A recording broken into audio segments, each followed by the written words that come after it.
Arham was an ordinary young man who always found himself trapped in his own thoughts.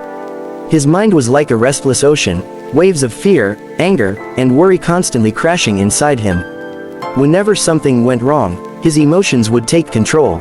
A harsh word from his boss, a small failure, even a careless comment from a friend, everything could ruin his entire day.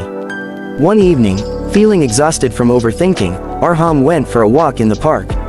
He saw an old man sitting calmly on a bench, feeding the birds. Despite the noise of children playing, dogs barking, and traffic buzzing nearby, the old man radiated peace. Intrigued, Arham approached him and asked, "How can you stay so calm in all this chaos?" The old man smiled and replied, "Because I learned to control my mind instead of letting it control me."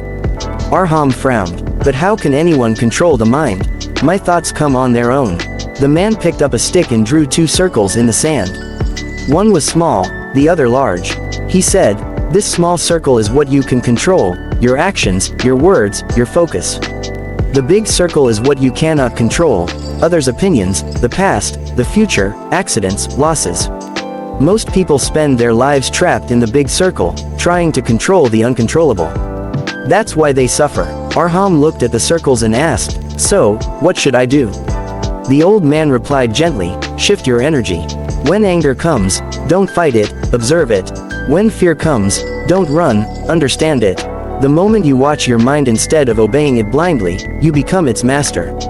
These words struck Arham deeply.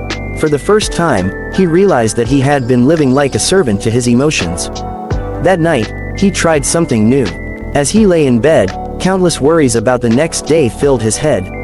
But instead of reacting, he whispered to himself, "These are only thoughts, not reality." Slowly, his breathing became steady, and he fell asleep peacefully.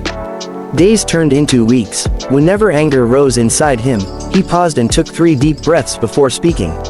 Whenever fear whispered that he might fail, he reminded himself of the small circle, "I will focus only on what I can do."